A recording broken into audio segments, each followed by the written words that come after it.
شما شنونده رادیو حکایت هستید.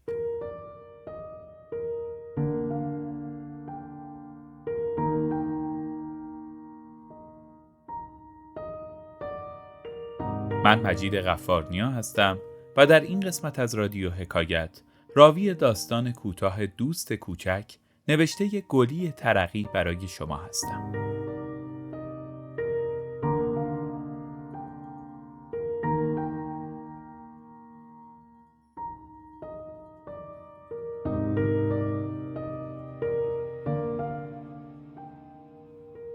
تابستان 1984 ساحل مدیترانه پوشیده از آدم است.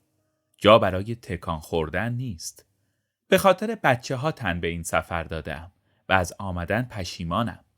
دریای فیروزه‌ای کثیف و خاکستری است و هوا مرطوب و داغ روی تن سنگینی می کند. کتابم را می بندم و به مردمی که دور و برم هستند نگاه می کنم و نگاهم بی تفاوت از روی بدنها می گذرد. دور می زند. بر می گردد و روی صورتی نیمه آشنا می ماند. نزدیک به من زنی تنها که سن و سال مرا دارد روی ماسه ها دراز کشیده است و حسی غریب بهم میگوید که من این زن را میشناسم. فکرهایم در هم می شود و ته سرم خاطره های مغشوش مثل کرمهای شبتاب برق می زند. رویم را بر می گردانم اما حواسم پیش اوست. ناراحتم و دلم می خواهد جایم را عوض کنم. بچه ها را صدا می زنم. عینک آفتابیش را بر می دارد و توی کیفش دنبال چیزی می گردد. سرش را بالا می گیرد. می نشیند. رویش را می چرخاند و یک آن به من خیره می شود. از چشمهایش هست که او را می شناسم. از آن دو دایره درشت آبی که هنوز هم مثل روزهای کودکی ته دلم را می لرزاند. سوتلانا. بیان که بخواهم این اسم از دهانم بیرون می پرد و زخمی قدیمی وسط سینه ام دوباره نیش می زند. خودش است و خودش نیست. چیزی حریص‌تر از زمان زیبایی و تراوتش را خورده است. زشت و پیر شده و به نظر افسرده و آسیب دیده می آید. دنبال موهای بلند طلایی‌اش می گردم. دنبال گونه های صورتی رنگ و دندان های سفیدش. دلم می گیرد. دلم می سوزد. باورم نمی شود. سوتلانا. هنوز هم از گفتن اسمش واهمه دارم و یادش مضطربم می کند. می خواهم فراموشش کنم اما خاطره ها هجوم می آورند. قلبم می زند. دریای جنوب و بچه ها از یادم می روند. صدها تصویر پراکنده از سوتلانا مثل گردبادی آشفته توی سرم می چرخند و حفاظهای نازک ذهنم را در هم می شکنند. انگار که همین دیروز بود. همین صبح پیشین. 12 سال دارم و خوشبخت‌ترین بچه روی زمینم. دوست کوچک همبازی من است و دوستی ما ابدی است. صدای شیرین و کودکانه او در گوشم میپیچد. از این به بعد من و تو یه نفر هستیم. هر بلایی سر تو بیاد سر منم میاد. هر وقت یکی از ما بمیره اون یکی هم میمیره. دوست تا روز قیامت. توی باغ ما در خانه شمیران است که من و دوست کوچک شرط دوستی ابدی میبندیم. پشت درختهای تبریزی پنهان میشویم و صبر میکنیم تا آدمهای اطراف دور شوند.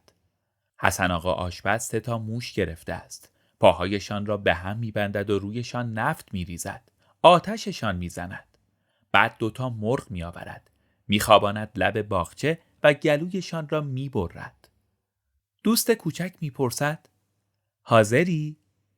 حاضرم و قلبم از ترس و خوشی میکوبد. چشمهایم را میبندم و دستم را پیش روی او میگیرم.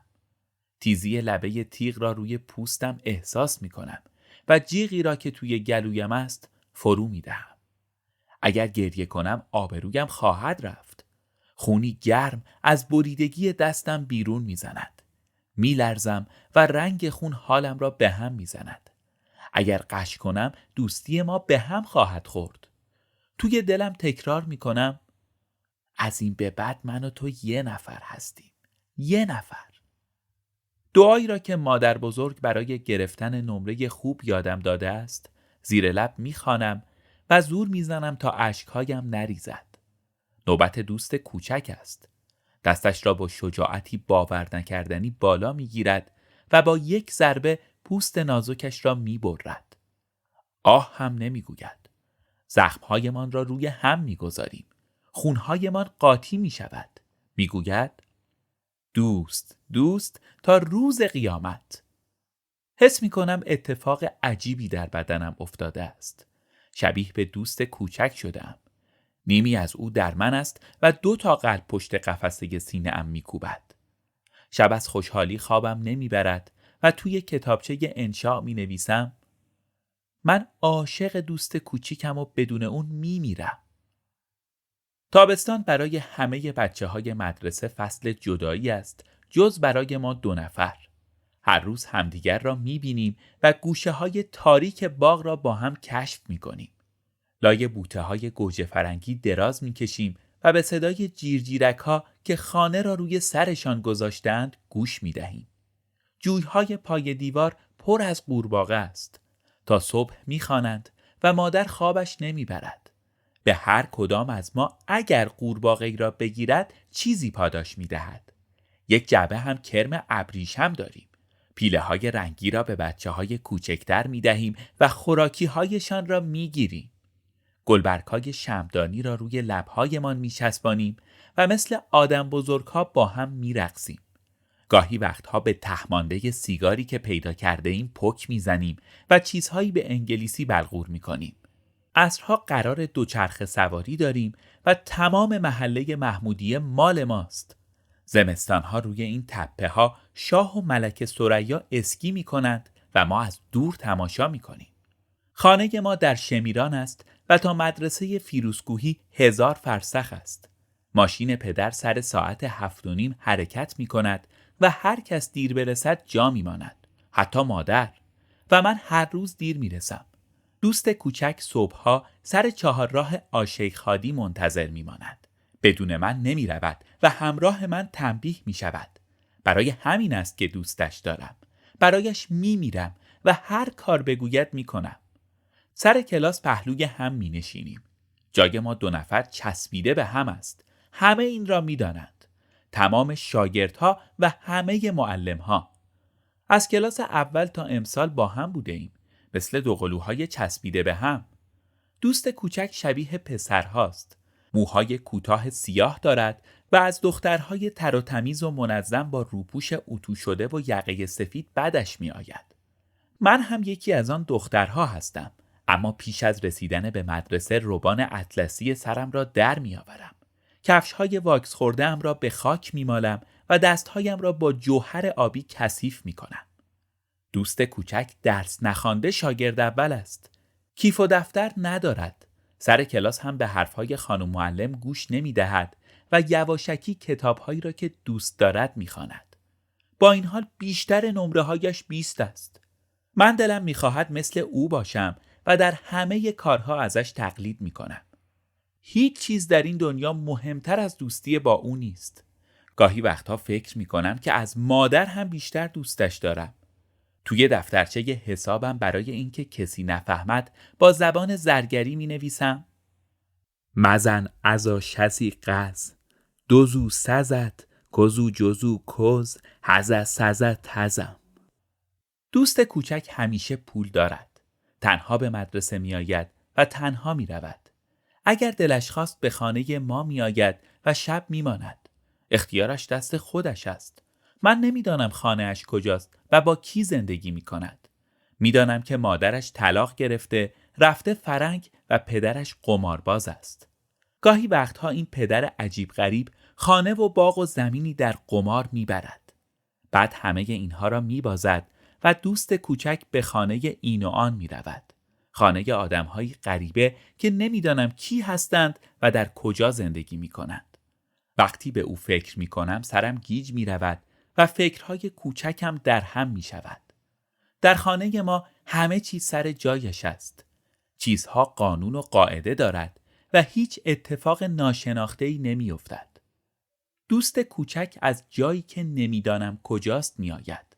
از پشت تاریکی‌ها، از کارهای ممنوع، از دنیای دیگر. با او همه کارهای محال و ممنوع آسان می شود. فرار از مدرسه، دزدی از آجیل فروشی سر خیابان، ولگشتن توی کوچه ها بدون گفتن به مادر یا اجازه گرفتن از بزرگترها. بعضی عصرها بعد از تعطیل شدن مدرسه پشت بشکه های آب قایم می شویم و صبر می کنیم تا همه بچه ها بروند. هیچ شاگردی حق ندارد تنها در مدرسه بماند و ما می مانیم. سرپیچی از دستور مدیر و معلم باعث افتخار ماست. البته دوست کوچک می گوید و من به حرف او گوش می دهم. تنها ماندن توی کلاس‌های خالی کیف عجیبی دارد. انگار وارد جایی ترسناک و ناشناخته شده ایم. وارد یک جور خواب شیرین یا تبی کیفاور پر از رنگ‌های تند و شکل‌های مجهول و اتفاقهای ناگهانی. مدرسه بعد از تمام شدن کلاس‌ها جای دیگر می شود. راهروها به نظر درازتر می آیند و راه پله ها پیچ پیچی‌تر پر از سایه های عجیب و غریب و پچ های دلهره انگیز. سکوت اتاقها آدم را به فکر کارهای بد می اندازد و رنگ میز و صندلی ها عوض می شود. درخت های حیات قد می کشند و بوی خاصی از گنجه های تاریک بیرون می زند. توی کلاس های خالی می چرخیم و هر کار که دلمان خواست می کنیم. من ته دلم از این آزادی می ترسم و به نظرم می رسد که چشمی نامرئی مراقب کارهایم است و جلوی فکرها و خواسته هایم را می گیرم. دوست کوچک است که مرا به دنبال خودش می کشد. اوست که باعث می شود همه نصیحت های مادر و ترس از تهدید و تنبیه پدر از یادم برود. گاهی وقتها زنگ خیاطی یا شرعیات از مدرسه در می رویم و سری به خیابان اسلامبول می زنیم.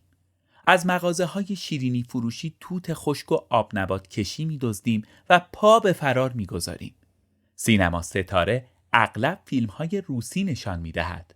دوست کوچک و خواهر بزرگش به این سینما می روند. دوست کوچک توی گوشم می گوید که این سینما مال توده‌ای هاست و من نمیدانم توده‌ای چجور آدمی است. پسر همسایه عضو حزب سومکا شده و پسردایی ها پان ایرانیست هستند. هیچ کس در خانواده ما توده‌ای نیست. دوست کوچک طرفدار آدم‌های فقیر است و کف دستش نوشته مرگ بر شاه. اگر مادر ببیند پوست مرا خواهد کند یا به خانم مدیر خواهد گفت از مدرسه بیرونش کند. روزهای تابستان مثل برق و باد می‌گذرد.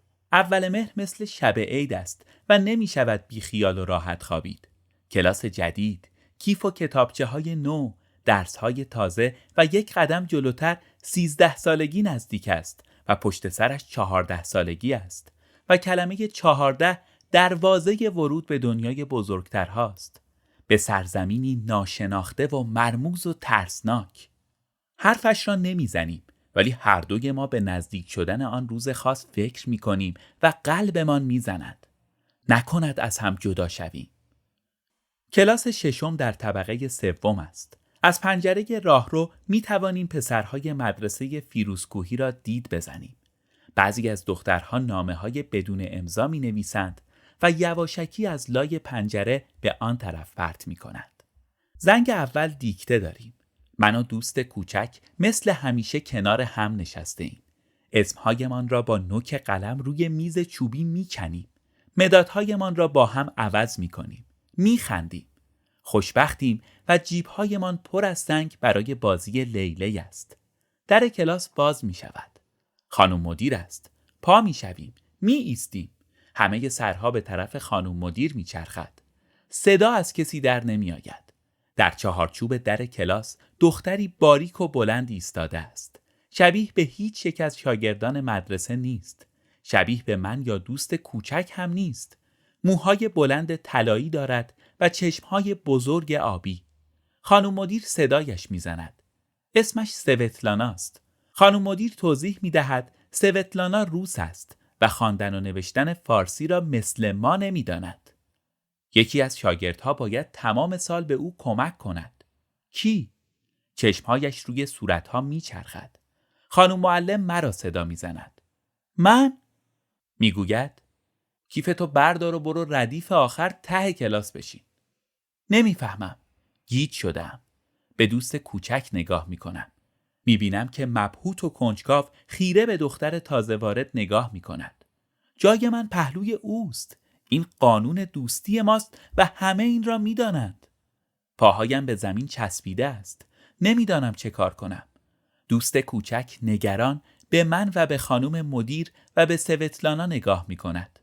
کیفم را بلند میکنم. درش را میبندم. ایستم. نه، نمیتوانم. محال است. چرا این احمقها نمیفهمند که جای من اینجاست؟ کنار دوست کوچک که ما به هم چسبیده ایم و شرط دوستی ابدی بسته ایم. خانم مدیر جملهش را بلندتر تکرار می کند و در صدایش تهدیدی است که مرا به عقب می راند. کنار دختری که اسمش را نمیدانم و نمیخواهم بدانم می نشینم و گریه‌ام را قورت می دهم. دوست کوچک هم ناراحت و عصبانی است. نوک مدادش را روی میز می کشد و گوشه ناخنش را می جود. نیمخیز می شود. انگار خیال اعتراض دارد. می خواهد چیزی بگوید. بر می گردد و به من نگاه می کند. سوتلانا جای من کنار او می نشیند. همه چیز آنقدر تند می گذرد که خدا می داند. خانم مدیر از دوست کوچک می خواهد که تمام سال به سوتلانا کمک کند. تمام سال دور از دوست کوچک. از صندلی من تا او مثل از اینجا تا آخر دنیاست. انگار 1000 دیوار میان ما گذاشتند. 1000 تا شهر و کوه و دریا. اولین بار است که جدا از هم نشسته ایم. سوتلانا چیزی به دوست کوچک میگوید. چی؟ شاید اسمش است که به او یاد میدهد. اسم فامیلش که سخت است و تا به امروز یاد نگرفتم. چه زود با هم دوست شدند. انگار سالهاست که همدیگر را میشناسند. سوتلانا چیزی روی میز من مینویسد. دلم میخواهد بدانم. دلم میخواهد حرفهایشان را بشنوم. دختری که کنارم نشسته با آرنج به پهلویم میزند. نگاهش میکنم. میخندد. دوستش ندارم. زشت و خر و تنبل است. خودم را کنار میکشم. توی کتابچه حسابش یک مشت عکس پرنده چسبانده است. نشانم میدهد. چه لوس و بیریخت است. ازش بدم میآید. خودم را کنار میکشم. دلم تنگ دوست کوچک است. حواسم پیش اوست. چی میگوید؟ چی؟ داغ شدم. انگار تب دارم. دختری که کنارم نشسته بوی گند میدهد. رفوزه شده و از نشستن پهلوی او خجالت میکشم. من میدانم که سوتلانا بوی خوب میدهد و خیلی چیزها میداند که ما از آنها بیخبریم. قلبم از حسادت درد میگیرد. روده هایم به هم میپیچد. این کی بود؟ از کجا آمد؟ اتفاق بدی در انتظار من است. میدانم. به زخمی که روی دستم است نگاه میکنم و دلم برای خودم میسوزد. چرا دوست کوچک اعتراض نمی کند؟ چرا قبول کرده که این غریبه بیشاخ و دم کنارش بنشیند و جای مخصوص من را بگیرد؟ سرم یک مرتبه داغ می شود. بلند می شوم. می ایستم. شاگردها هاج و واج نگاهم می کنند. خانم معلم مشغول نوشتن چیزی توی کتابچه‌اش است. سرش زیر است. می گوید بنویسید. سر خط. شاگردها آماده نوشتن می شوند. کتابچه هایشان را باز می کنند. دوست کوچک نگاه هم می کند. اشاره می کند بنشینم. نگران من است. سوتلانا قلم و کاغذش را از توی کیفش در می آورد. نه، نمی نشینم. نمی نویسم. قلبم می زند. حسی بزرگتر از شجاعت. شاید یک جور دیوانگی، یک جور خریت. حسی که تا به حال نداشتم و نمیدانستم چیست توی سر و تن و دست و پایم میچرخد. راه میافتم. چه کار میخواهم بکنم؟ نمیدانم. فکر نمی کنم. خوابم و خوابی بد میبینم. نرسیده به سوتلانا اسم خودم را میشنوم. خانم معلم است که دارد داد میکشد. هیچ چیز نمیتواند جلوی مرا بگیرد. چشمهای ریز خانم معلم به هم نزدیک شده است. صدایش توی سرم میپیچد. برگرد سر جات، الاغ. این معلم مرا دوست ندارد و میداند که همیشه تقلب میکنم. تکان نمیخورم. زانوهایم میلرزند. از کلاس برو بیرون. گم شو. دوست کوچک به طرفداریم میآید. معلم حساب عاشق اوست، اما از جسارت او کلافه است. بلند می شود. می آید به طرفم. موی بافته‌ام را می گیرد. می کشد. هلم می دهد. بدترین تنبیه کلاس در انتظارم است. جلوی شاگردها می ایستم. خانم معلم از شاگردها می خواهد 3 مرتبه بلند مرا هو کنند. هو هو هو. دوست کوچک بلند می شود. می آید و می ایستد کنار من. دست هم را می گیریم. هو. یک چک جانانه در انتظار ماست. مال من محکمتر است و سرم گیج می رود. سوتلانا خونسرد نگاه می کند. انگار نه انگار. آنقدر بدجنس است که خدا می داند. خانم معلم تهدید می کند که اگر بر نگردیم سر جایمان جفتمان را بیرون خواهد کرد. راضی هستم. حتی می شود گفت خوشحالم. هر دوی ما قهرمان مدرسه شده ایم و تمام کلاس با حیرت به ما 2 نفر نگاه می کند. برمیگردم سر جایم ته کلاس. با خودم میگویم دوباره همه چیز مثل سابق میشه. همه چی. پچ های توی گوشی سوتلانا ادامه دارد. ازش بدم میآید. شکل ماها نیست. سفید و خوشگل است و بلند قد. برتری او را حس میکنم و دلم شور میزند.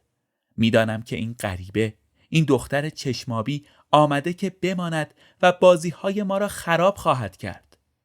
تمام هفته سوتلانا جای من نشسته است.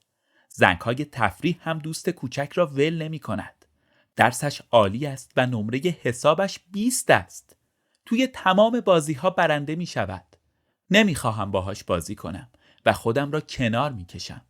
بازی‌های 3 نفری را دوست ندارم. دوست کوچک به هم می خندد. می گوید که شرط دوستی ما 2 نفر همیشگی است. از نو شرط خواهری می بندیم. و شرط خواهری قوانین خودش را دارد. نباید خوراکی های کسی دیگر را بخوریم. نباید با کسی دیگر بازی کنیم. دوست کوچک جر میزند. سوتلانا را هم وارد این شرط کرده است. میگوید دلش برای این دختر میسوزد و از من میخواهد با او مهربان باشم. نه، نمیتوانم. سوتلانا دشمن من است. جای مرا گرفته و مثل دیو دوست مرا دزدیده است. سوتلانا روس است. سوتلانا توده‌ای است. سوتلانا به سینما ستاره می رود. سوتلانا آزاد است. خودش می آید و می رود. سوتلانا می تواند شب خانه این و آن بخوابد. سوتلانا مادر ندارد و با عمه‌اش زندگی می کند. سوتلانا تمام آن چیزهایی است که من نیستم. سوتلانا درست مثل دوست کوچک است. چطور با او رقابت کنم؟ زورم بهش نمی رسد. شب توی رخت خواب گریه می کنم و از خدا می خواهم سوتلانا بمیرد.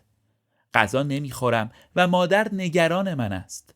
سرفه هایم شروع می شود. دوست کوچک از سابق هم مهربانتر شده است. برایم خوراکی و کتاب می آورد. اسمم را کف هر 2 دستش نوشته و بعد از ظهر وقت خداحافظی صورتم را می بوسد. کاری که هیچ وقت نمی کرد. حتی می گذارد توی بازی لیلی برنده شوم.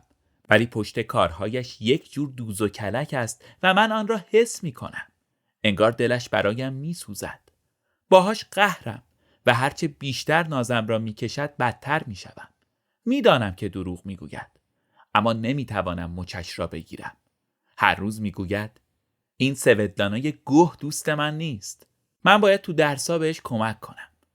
و بعد مسخره‌ام می کند. می خندد. می گوید حسود، حسود، هرگز نیاسود.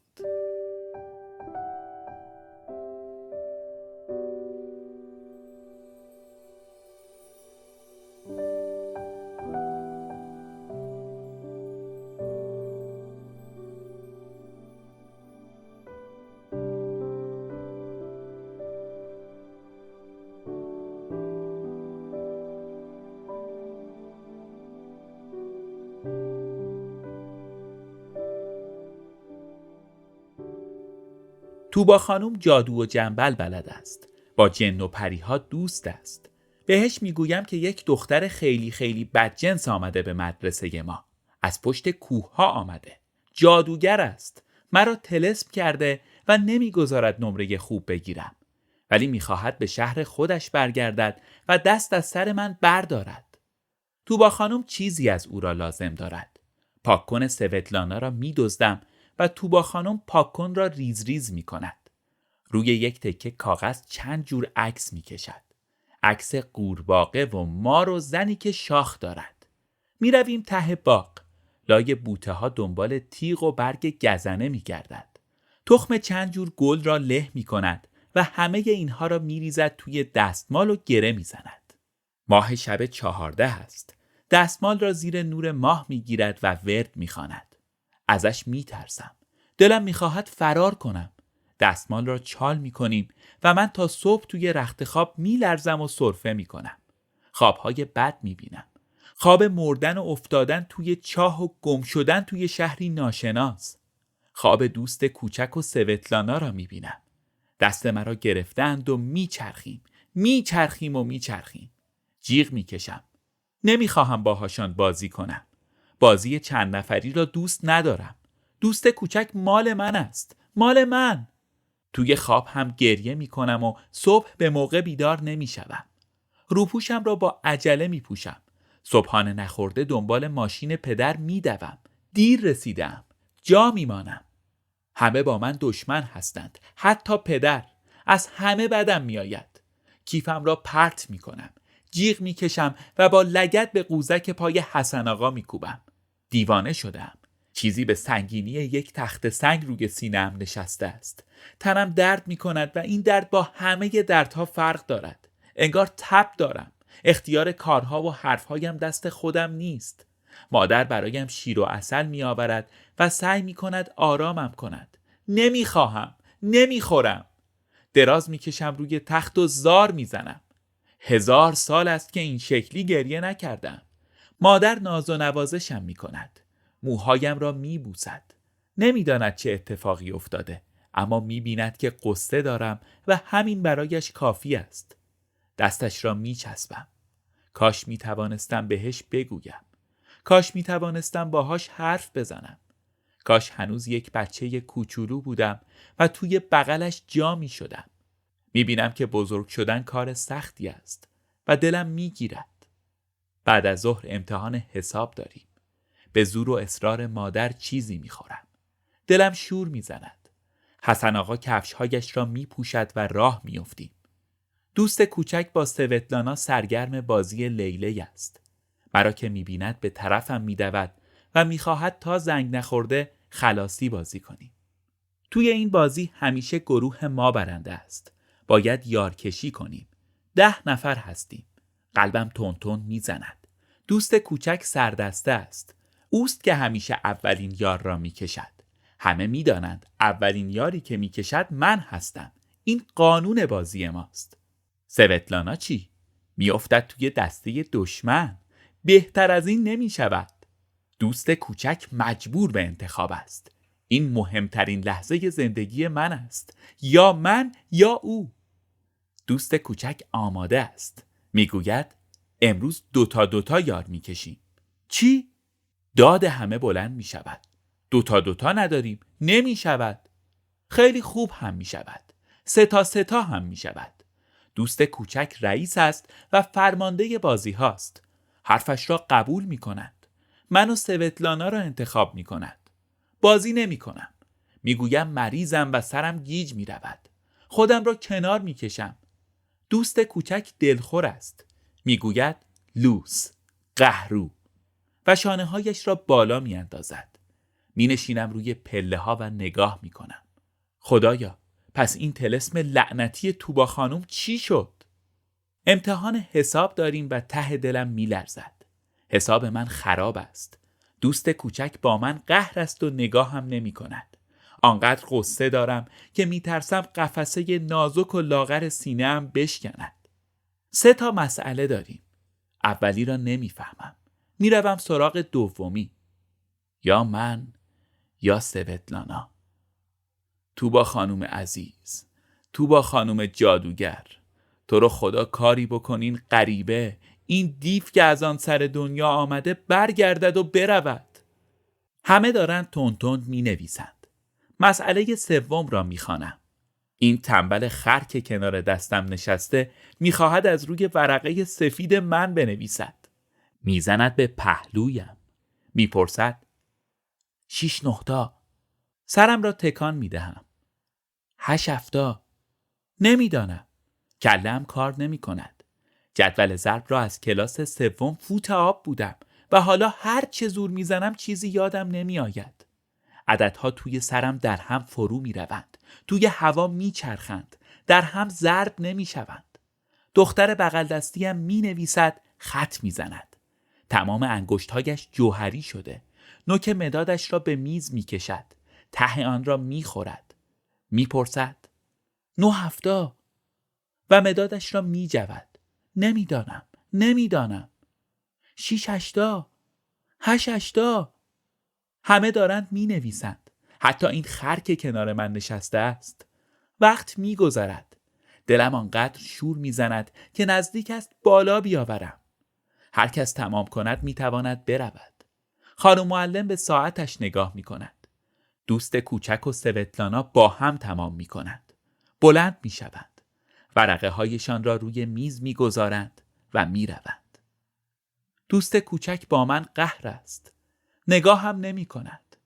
بچه ها یکی یکی بلند می شوند و می روند. بعضی ها دارند پاک نویس می کنند و مثل باد می نویسند. بغل دستی هم دارد تقلب می کند. جواب مسئله ها را بالای زانویش نوشته است. دکمه روپوشش را باز می کند و دنبال 8 9 تا می گردد.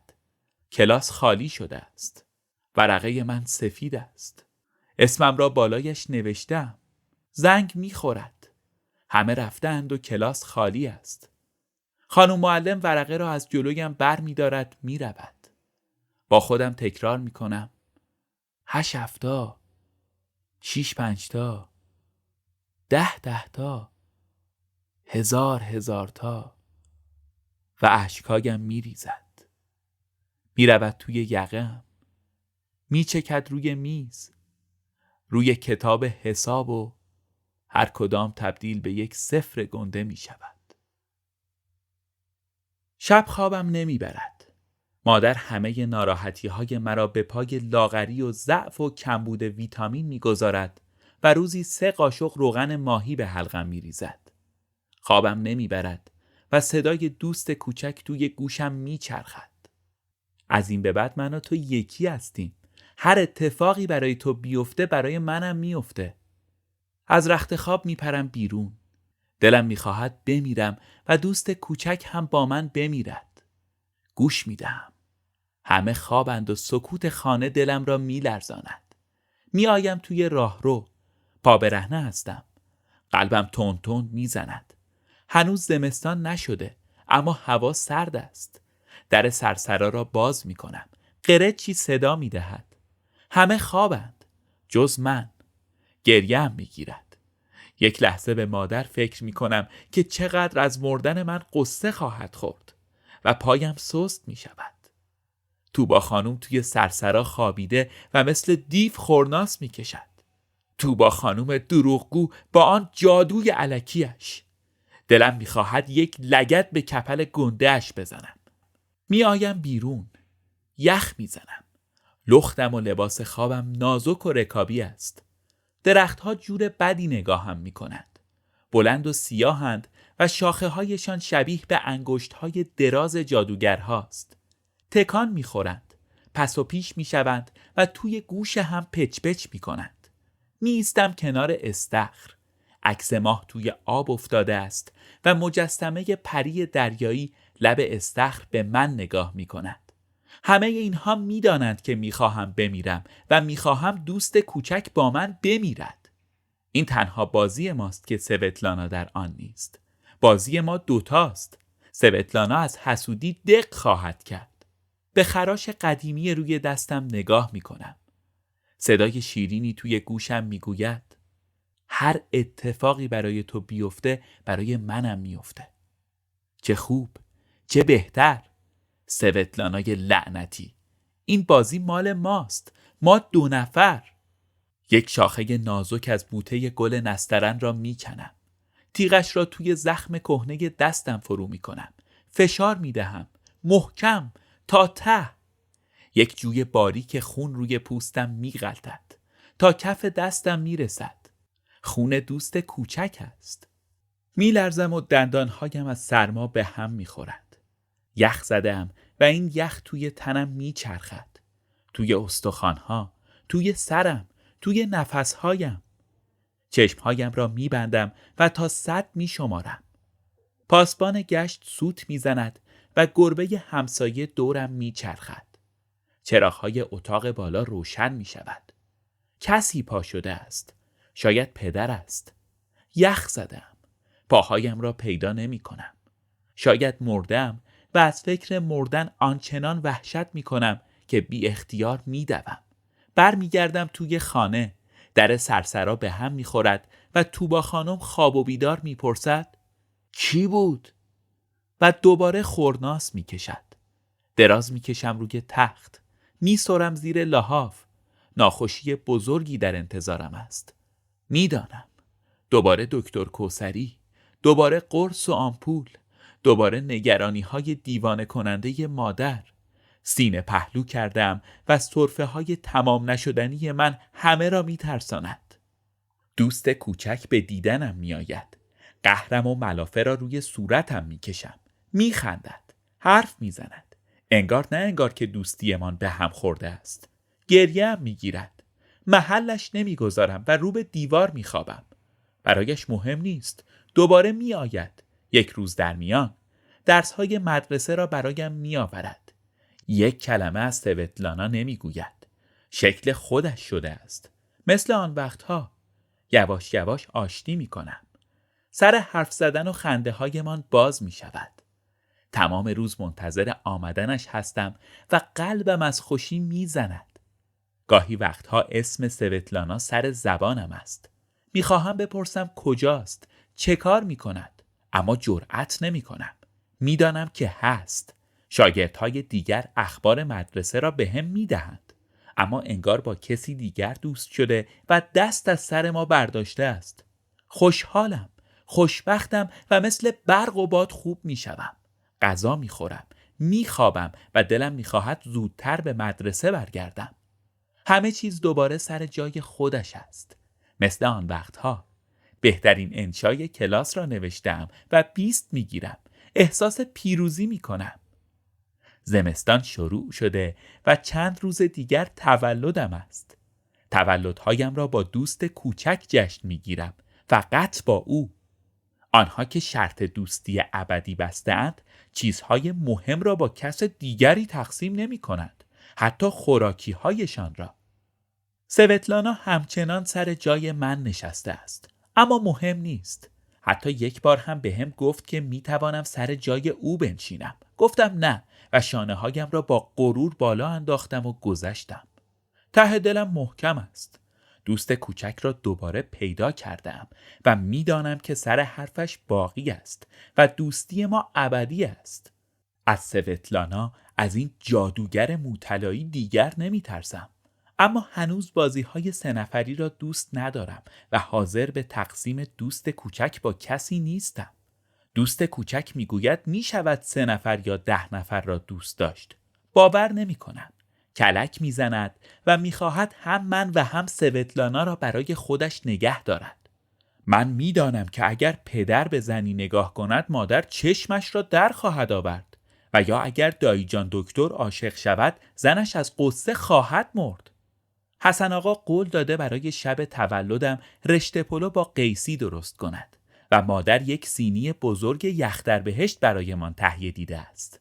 روز تولدم برف می آید و این اولین برف سال است و همه توی کوچه‌اند. برفروب‌ها داد می‌کشند و ماشین‌ها لیز می‌خورند و راهبندان شده و شهر یک جور خوبی شلوغ پلوغ و خوشبخت است. انگار تمام دنیا آن روز را به خاطر تولد من جشن گرفته است. سر کلاس مثل آدم‌های مست چرت می‌زنم و عددهای توی سرم تبدیل به شمع‌های تولد می‌شود. حواسم پیش ساعت 4 است و دقیقه ها را می‌شمارم. همه چیز درست همان گونه است که می‌خواستم. آنقدر خوشبختم که خجالت می‌کشم. از فردا وارد 13 سالگی می‌شوم و تا 14 سالگی یک قدم بیشتر فاصله نیست و کلمه 14 توی سرم زنگ غریبی دارد. داغ میشوم و گوشهایم صدا میدهد. هی این کلمه را توی سرم تکرار میکنم و تنم از کیف کش و قوس میآید. تمام اتفاقهای خوب دنیا در انتظارم است و قلب کوچکم از خوشی میتپد. قرار است بعد از مدرسه دوست کوچک به خانه ما بیاید و شب را بماند. فقط ما دوتا، بدون سوتلانا. خانم معلم آخر زنگ حاضر و غایب می کند. اسم خودم را که می شنوم داد می کشم حاضر و شاگردها می خندند. حاضرم، حاضرم، حاضرم و از جایم می پرم. کیفم را می اندازم هوا و می گیرم. دوست کوچک با سوتلانا حرف می زند. اخمهای سوتلانا در هم است. فهمیده که دوست کوچک مرا انتخاب کرده و لجش گرفته است. کیف می کنم. توی دلم می گویم حسود، حسود، هرگز نیاسود. می دوم بیرون. می چرخم و روی برفها لیز می خورم. حسن آقا دم در مدرسه منتظر ماست. دوست کوچک به اطراف نگاه می کند. توی جیبهایش دنبال چیزی می گردد. انگار اوقاتش تلخ است. حرف نمی زند. می گویم زود باش را بیفت بریم. جوابم را نمی دهد. خوشحال نیست و حرفی مرموز توی چشمهایش است. دستش را می گذارد روی گونه‌اش و از درد دندان می نالد. سوتلانا از مدرسه بیرون می آید. به ما نگاه نمی کند. روسری قرمز به سر دارد. می گذرد. چکمه های سیاه لاستیکی پایش است. عجیب خوشگل است و خوشبوش. دوباره برتری او را حس می کنم و ته دلم می لرزد. چطور با او رقابت کنم؟ کاش نبود. کاش ناپدید می شد. دوست کوچک نگاهش می کند. دور شدن سوتلانا را با نگاهش که سنگین و لجباز شده تعقیب می کند. دندانش تیر می کشد و می نالد. دلم می خواهد بغلش کنم و گونه دردناک و دستهای سفید کوچکش را ببوسم. حس می کنم که تمام دندانهای من هم به درد افتاده و خوشحالم. من و دوست کوچک یکی هستیم. هر بلایی سر او بیاید سر من هم خواهد آمد. از اتوبوس شمیران خبری نیست. دوست کوچک می خواهد به پدرش تلفن کند. اولین بار است که می شنوم باید از پدرش اجازه بگیرد. می گوید تو برو منم بعداً میام. قبول نمی کنم. اخمهایش را در هم می کشد. دستش را روی گونه‌اش می‌گذارد و می‌نالد. می‌گوید باید برم دکتر. 2 تا کوچه اونورتر. تو برو خودم میام. می‌خواهم بگویم نه. می‌خواهم اعتراض کنم. می‌خواهم با او باشم. از چشم‌های بد می‌ترسم. می‌دانم که باید قبول کنم. چیزی مثل یخ به قلبم فرو می‌رود. دوست کوچک راه می‌افتد. تند می‌کند. می‌دود. می‌پیچد توی دومین کوچه و ناپدید می شود. تمام برنامه‌هایم خراب شده است. حسن آقا غر می‌زند. برف روی سرش نشسته است. می‌گوید بچه سرتق را بیفت بریم. حواسم پیش دوست کوچک است. میبایست همراهش میرفتم. اگر دندانش را بکشن چی؟ اگر خیلی خیلی دردش بیاید چی؟ باید پیش او باشم. دستش را بگیرم. کمکش کنم. به حسن آقا میگویم همینجا صبر کن الان برمیگردم. داد میکشد. دنبالم میکند. میگوید که صبر نخواهد کرد. که اصلا همین امشب به ده خودشان برخواهد گشت. که به مادر خواهد گفت و حرفهای دیگر. تند میکنم. ته کوچه بنبست است و برف تمام جای پاها را پر کرده است. دست راست یک خرابه است و ساختمانی نیمه تمام و بعدش دیواری کوتاه و سیمانی. میلرزم. یخ زدم. سرفه میکنم. دستکش ندارم و نوک انگشت‌هایم بی‌حس شده است. دنبال مطب دکتر میگردم.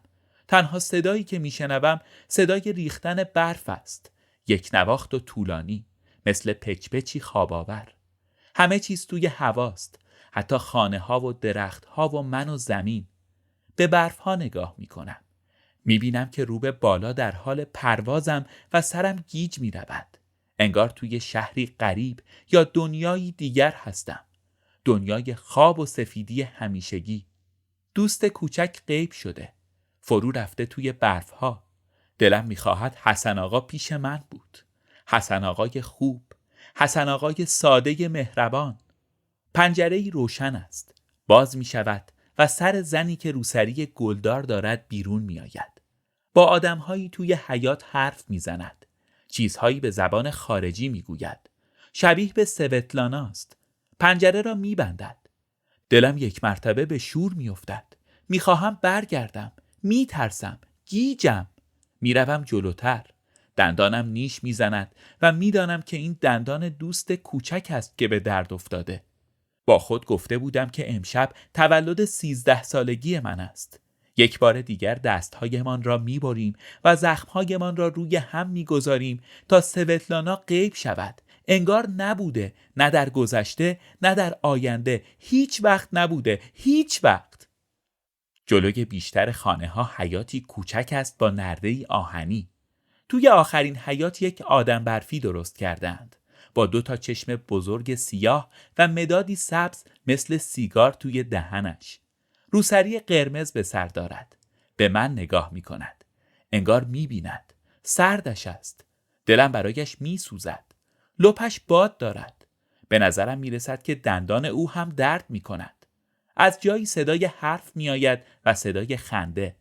پشت کاج‌های ته حیاط چند تا بچه سرگرم بازی هستند. نمی بینمشان. گلوله‌ای برفی به سر آدم برفی می خورد و روسری قرمزش کج می شود. از لای میله ها نگاه می کنم. روسری سوتلانا است. مطمئنم. برف توی چشمهایم می رود. توی یقه کتم. می خواهم برگردم. اما پایم به زمین چسبیده است. کاش حسن آقا پیش من بود. 2 نفر مثل برق و باد از این ور حیاط به آن ور می دوند. می پرند پشت آدم برفی. می غلطند روی زمین. دنبال هم می کنند و صدای جیغ و خنده آنها توی کوچه می پیچد. سوتلانا رو به من ایستاده است اما مرا نمی بیند. صورتش از سرما سرخ شده و موهای طلایی‌اش روی شانه‌هایش ریخته است. آنقدر خوشگل است که ازش می ترسم. می تواند همه کار بکند. همه کار. جادوگر است و اگر مرا ببیند پوستم را خواهد کند. دوست کوچک نزدیک به او ایستاده است. دستهایش پر از گلوله‌های برفی است. پرت می کند به سمت سوتلانا و می خندد. دنبال هم کردند. خوشبختی آنها حد و اندازه ندارد. تو با خانوم بدجنس اولاق با آن جادو جنبل‌های الکیش. چشمهایم دنبال دوست کوچک می دود. دوست کوچک دروغگو، جرزن، متقلب، بیوفا. گول خوردم و این اولین و بزرگترین کلاهی است که به سرم رفته است. انگشتهایم دور میله ها یخ زده است و اشکهایم می ریزد. جایی توی بدنم که سر یا دندان یا دلم نیست تیر می کشد.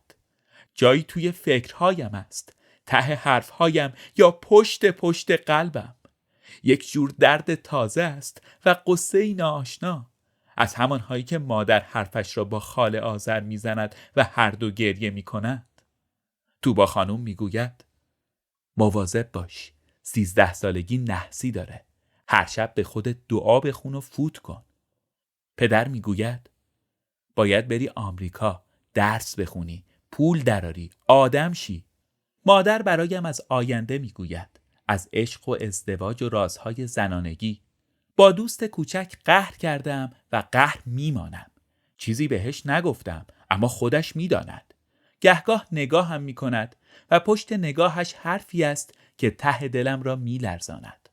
شاید میخواهد عهدی را که با هم بسته بودیم به یادم اندازد. باورش نمیکنم و دلم مثل سنگ بسته میماند. دبستان فیروزکوهی تمام می شود. برادرم را به فرنگ می فرستند و اسم مرا در دبیرستان انوشیروان دادگر می نویسند. دوستهایی تازه پیدا می کنم. دوستهایی الکی. بارها عاشق می شوم و به خاطر عشقهایم گریه می کنم و همه از یادم می روند. زخمهای دلم جوش می خورند و زمان خراشهای نازک روحم را صیقل می دهد. جز خراشی قدیمی روی دستم و دردی بچگانه پشت خاطره های کودکیم. سوتلانا بعد از سالهای سال دوباره ظاهر شده است.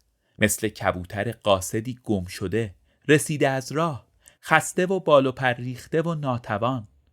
نگاهش میکنم و میبینم که طلسم توبا خانوم عاقبت کار خودش را کرده است و دلم میگیرد. چشمهای آبی و درشتش خالی از خاطره های دور است و در هجوم و تجاوز هزاران تجربه تلخ و شیرین و در گذر سرسام‌آور روزها و حادثه ها مدرسه فیروزکوهی و دوست کوچک را از یاد برده است. پسرم از دور صدایم میزند. با بچه های دیگر لب آب سرگرم بازی است. نفس میکشم. باری سنگین از روی قلبم میافتد. بار حسادتی کهنه، تلخ و مخرب. کاش بازی های 3 نفری را پذیرفته بودم. می نشینم کنار بچه ها. کسی توی من می لولد. کسی زیر پوستم می خزد و صدایی ته گوشهایم می گوید دوست دوست تا روز قیامت.